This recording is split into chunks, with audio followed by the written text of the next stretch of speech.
All ପୁରାଣ story. ଚିନ୍ତା କର ଏବଂ ଧନୀ ହୁଅ। କଳ୍ପନା ମସ୍ତିଷ୍କର କାର୍ଯ୍ୟଶାଳା। ମାନବର କଳ୍ପନା ଶକ୍ତି ଏକ କାର୍ଯ୍ୟଶାଳା ହୋଇଥାଏ, ଯେଉଁଥିରେ ସେହି ବ୍ୟକ୍ତିର ସମସ୍ତ ଯୋଜନା ତିଆରି ହୁଏ। ଏକ ସନ୍ଦେଶକୁ ଇଚ୍ଛାର ରୂପ ଦିଆଯାଏ, ଯାହାକୁ କଳ୍ପନା ଯୋଜନାନୁସାରେ କାର୍ଯ୍ୟରୂପ ଦିଏ। କୁହାଯାଏ ଯେ ମନୁଷ୍ୟ ନିଜର କୌଣସି କଳ୍ପନାକୁ ସାକାର କରିବାରେ ସକ୍ଷମ ହୋଇଥାଏ। ଯଦି ମାନବ ସଭ୍ୟତାର ଉତ୍ପତ୍ତି ଠାରୁ ଆଜି ପର୍ଯ୍ୟନ୍ତ ସମୟକୁ ଦେଖାଯାଏ, ତେବେ ଆଜିର ଯୁଗ କଳ୍ପନାର ବିକାଶ ପାଇଁ ସର୍ବାଧିକ ଅନୁକୂଳ ଅଟେ। କାରଣ ଆଜିର ଯୁଗ ତୀବ୍ର ପରିବର୍ତ୍ତନର ଯୁଗ। ପ୍ରତ୍ୟେକ ଦିଗରୁ ଏତେ ତତ୍ତ୍ୱ ଉପସ୍ଥିତ ଯାହା କଳ୍ପନାର ବିକାଶରେ ସହାୟତା ଦିଏ।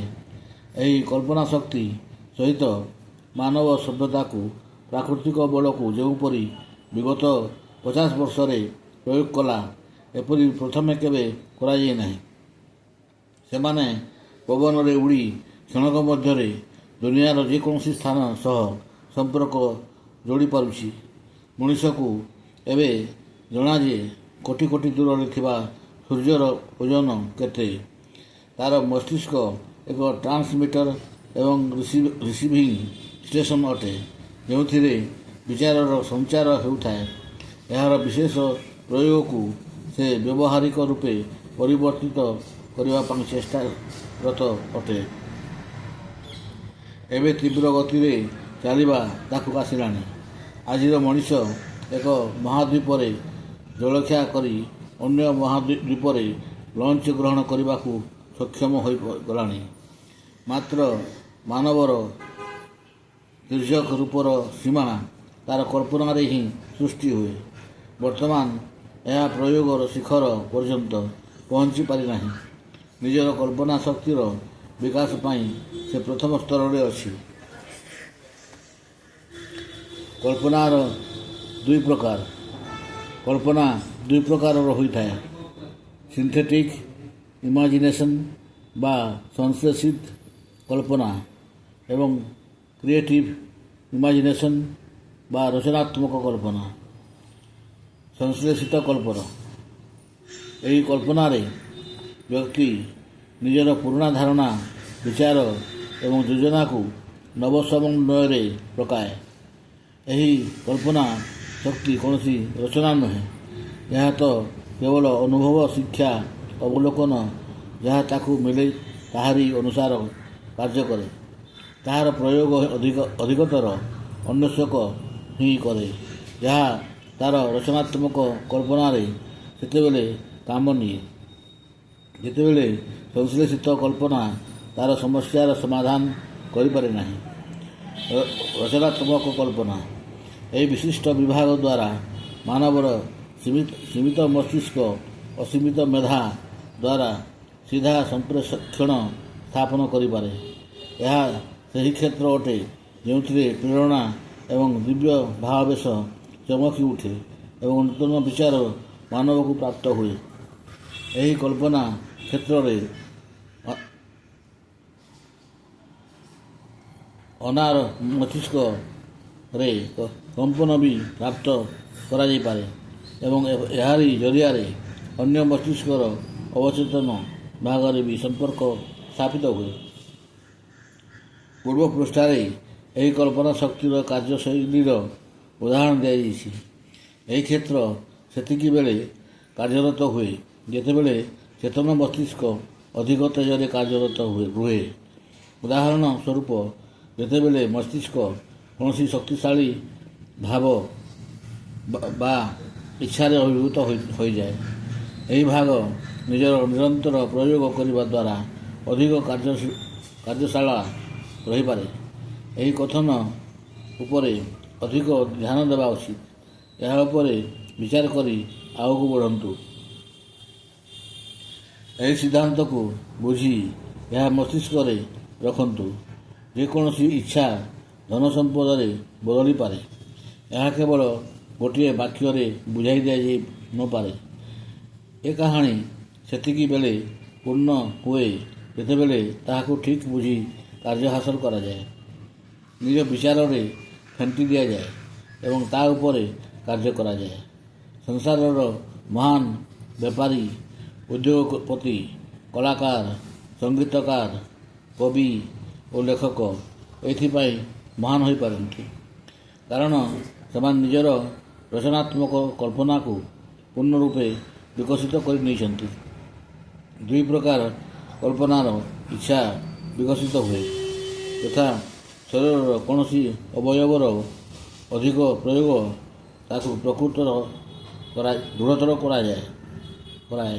ଇଚ୍ଛା ବି ଏକ ବିଚାର ବା ସମ୍ବେଗର ଭାଗ ବି ହୋଇଥାଏ। ସେହିପରି ଏହା ବାୟବ୍ୟ ଏବଂ କ୍ଷଣସ୍ଥାୟୀ ହିଁ ହୋଇଥାଏ।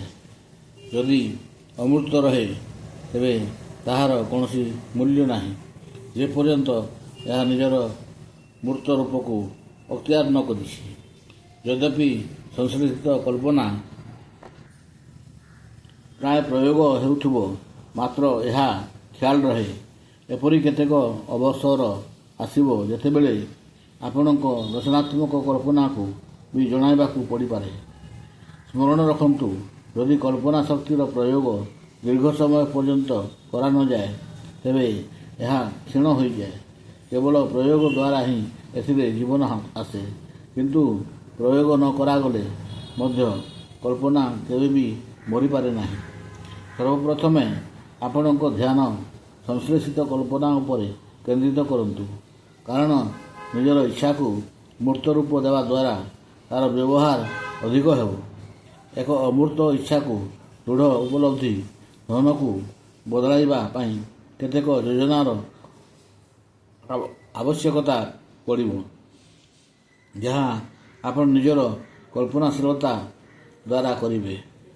ଯେପର୍ଯ୍ୟନ୍ତ ବିଜ୍ଞାନର ପ୍ରବେଶ ହେଲା, ଏହି ସମସ୍ତ ବ୍ରହ୍ମାଣ୍ଡ ଦୁଇଟି ମୂଳ ତତ୍ତ୍ୱରେ ତିଆରି ହେଲା, ପଦାର୍ଥ ଏବଂ ଊର୍ଜା, ଅର୍ଥାତ୍ ଏକ ବାୟବ୍ୟ ଏବଂ ଅମୂର୍ତ୍ତ ଊର୍ଜା ଏବଂ ଦ୍ୱିତୀୟ ପଦାର୍ଥ ଦୃଢ଼ ଏବଂ ମୂର୍ତ୍ତ। ଆପଣଙ୍କୁ ଏକ ଅମୂର୍ତ୍ତ ଭାବ ଇଚ୍ଛା ଠାରୁ ଦ୍ୱିତୀୟ ମୂର୍ତ୍ତ ଭାବ ଧନ ପ୍ରାପ୍ତ କରିବା। ବସ୍ତୁତଃ ସମସ୍ତ ସୃଷ୍ଟିରେ ଏହି ପ୍ରକ୍ରିୟା ଅନବରତ ରୂପେ ଚାଲୁଛି। ଏଥିପାଇଁ ଆପଣ ମଧ୍ୟ ଏପରି କରିପାରିବେ। ପ୍ରକୃତି ବି ଏହା କରୁଛି। ଅସାମ ସୂକ୍ଷ୍ମ କୋଷ ଦ୍ୱାରା ଏହା ପୂର୍ଣ୍ଣ ମାନବ ଶରୀର ତିଆରି କରିଦେଉଛି। ଯଦି ଆପଣଙ୍କୁ ଏହି ପ୍ରକ୍ରିୟା ଅଧିକ ଦୁରୂହ ଲାଗେ ତେବେ ବି ଏହାକୁ ପଢ଼ିବା ବନ୍ଦ କରନ୍ତୁ ନାହିଁ। ପଢ଼ୁଥାନ୍ତୁ ଏବଂ ଦୋହରାଉଥାନ୍ତୁ, ତେବେ ଯାଇ ଏହା ଉପରେ ଆପଣଙ୍କୁ ଶ୍ରେଷ୍ଠତା ପ୍ରାପ୍ତ ହୋଇପାରିବ। କଳ୍ପନାର ବ୍ୟବହାରିକ ପ୍ରୟୋଗ କିପରି କରିବେ? ବିଚାର ହିଁ ପ୍ରତ୍ୟେକ ଧନ ସମ୍ପଦର ମୂଳ ଅଟେ ଏବଂ ବିଚାରର ଉତ୍ସ କଳ୍ପନା ଅଟେ। ବର୍ତ୍ତମାନ ଆମେ ଏପରି କିଛି ବିଚାର ଉପରେ କେନ୍ଦ୍ରିତ ରହିବା, ଯାହାଦ୍ୱାରା ମହାନ ଲୋକେ ଅମାପ ଧନ ଏକତ୍ର କରିବାରେ ସଫଳତା ପାଇଛନ୍ତି। ଚମତ୍କାରୀ କେଟଲି। ଏହା ଏକ ଆମେରିକୀ ଉଦ୍ୟୋଗୀଙ୍କ ବିକାଶର କଥା। କିଛି ଦଶକ ପୂର୍ବେ ଜଣେ ଡାକ୍ତର ଏକ ଡ୍ରଗ୍ ଷ୍ଟୋରକୁ ଚୁପଚାପ ଗଲେ ଏବଂ ସେଠାରେ ଥିବା ଔଷଧ ବିକ୍ରେତାଙ୍କ କ୍ଲର୍କ ସହିତ କିଛି ମୂଲଚାଲ କଲେ। ପ୍ରାୟ 1 ଘଣ୍ଟା ପର୍ଯ୍ୟନ୍ତ ସେହି ଡାକ୍ତର ଏବଂ କ୍ଲର୍କ ଧୀର ସ୍ୱରରେ କଥା ହେଲେ। ପୁଣି ସେହି ଡାକ୍ତର ବାହାରକୁ ଗଲେ ଏବଂ ଏକ ପୁରୁଣା କେଟିଲ୍ ଭଳି ପାତ୍ର ଆଣିଲେ, ଯେଉଁଥିରେ କେଟଲିର ପଦାର୍ଥକୁ ଚଳାଇବା ପାଇଁ ଏକ କାଠର ଯନ୍ତ୍ର ଲାଗିଥିଲା ଏବଂ ସେହି କେଟଲିକୁ ଷ୍ଟୋର ପଛରେ ରଖିଦେଲେ। ସେହି କ୍ଲର୍କ ସେହି ବାସନର ସୂକ୍ଷ୍ମ ନିରୀକ୍ଷଣ କଲେ ଏବଂ ପୁଣି ସେହି ଡାକ୍ତରଙ୍କୁ $500 ଧରାଇଦେଲେ। ସେତିକି ହିଁ ଅର୍ଥ କ୍ଲର୍କଙ୍କର ଗଚ୍ଛିତ ଧନ ଥିଲା। ଡାକ୍ତର ନିଜ ପକେଟରୁ ଖଣ୍ଡେ କାଗଜ ବାହାର କଲେ, ଯାହା ଉପରେ ଏକ ଗୋପନୀୟ ଫର୍ମୁଲା ସୂତ୍ର ଲେଖାଥିଲା, ଯାହାର ମୂଲ୍ୟ ଏକ ରାଜ୍ୟର ବରାବର ଥିଲା। ମାତ୍ର ଡାକ୍ତରଙ୍କୁ ତା'ର ମୂଲ୍ୟ ଜଣାନଥିଲା। ତାହା କେବଳ ସେହି କ୍ଲର୍କକୁ ଜଣାଥିଲା। ଡାକ୍ତର ଖୁସି ଥିଲେ ଯେ ସେ ଏକ ପୁରୁଣା ବାସନ କେଟଲି $500 ବିକିଦେଲେ। କ୍ଲର୍କ ନିଜର ସାରା ଜୀବନର ପୁଞ୍ଜି ବାଜିରେ ଲଗାଇ ଦେଇଥିଲେ। ତାଙ୍କୁ କ'ଣ ଜଣାଥିଲା ଯେ ତାଙ୍କ ହାତରେ ଆଲାଦିନର କୁହୁକ ଦୀପ ପଡ଼ିଯାଇଛି। କ୍ଲର୍କ କ'ଣ କମାଇଲେ? ଏକ ଆଇଡ଼ିଆ। ତାହା କୌଣସି ଆରବିଆନ୍ ନାଇଟ୍ସ କଥା ନୁହେଁ, ବରଂ ଏକ ସତ୍ୟ କଥା। ସେହି କ୍ଲର୍କଙ୍କୁ ଡାକ୍ତରଙ୍କଠାରୁ ଯେଉଁ ଫର୍ମୁଲା ମିଳିଲା, ତାଦ୍ୱାରା ସେ ଏପରି ଏକ ପାନୀୟ ପ୍ରସ୍ତୁତ କଲେ ଯାହା ସାରା ଦୁନିଆରେ ଧୁମ୍ ମଚାଇ ଦେଲା। ଏହି ପେୟ ଥିଲା କୋକା-କୋଲା। କୋକା ନାମକ ପଦାର୍ଥକୁ ପ୍ରସ୍ତୁତ ଏହି ପେୟ ଦକ୍ଷିଣ ଆମେରିକାର ଏକ ସାଧାରଣ ସ୍ଥାନକୁ ସାରା ବିଶ୍ୱରେ ପ୍ରସିଦ୍ଧି ଦେଲା। ଆଜି ସେହି କମ୍ପାନୀ କୋଟି କୋଟି ଲୋକଙ୍କୁ ରୋଜଗାର ଦେଉଛି ଏବଂ ଅରବ ଲୋକଙ୍କ ଶୋଷ ମେଣ୍ଟାଉଛି। ଏହି ପୁରା ପ୍ରକରଣର ଆରମ୍ଭ ଏକ ଆଇଡ଼ିଆରୁ ହୋଇଥିଲା, ଯାହା ଏହି ସାଧାରଣ କ୍ଲର୍କ ମନରେ ଚମକି ଉଠିଥିଲା। ଆଜି ଏହି କୋକା-କୋଲା କମ୍ପାନୀ ସମସ୍ତ ପ୍ରକାର ପେୟ ଉପରେ ତା'ର କର୍ତ୍ତୃତ୍ୱ ବଜାୟ ରଖିଛି। ଥରେ ଏହି ପେୟ ପ୍ରସ୍ତୁତ ହୋଇଗଲା ତ ପ୍ରଚାରତନ୍ତ୍ର ଜରିଆରେ ସମଗ୍ର ବିଶ୍ୱରେ ବ୍ୟାପ୍ତ ହୋଇଗଲା। ଆପଣଙ୍କ ପାଖରେ ମଧ୍ୟ ଏପରି କୌଣସି ବିଚାର ଥିବ, ଯାହା ଚମତ୍କାରିତ ଢଙ୍ଗରେ ଶତାବ୍ଦୀ ପର୍ଯ୍ୟନ୍ତ ଆପଣଙ୍କୁ ଅରବପତି କରାଇପାରିବ।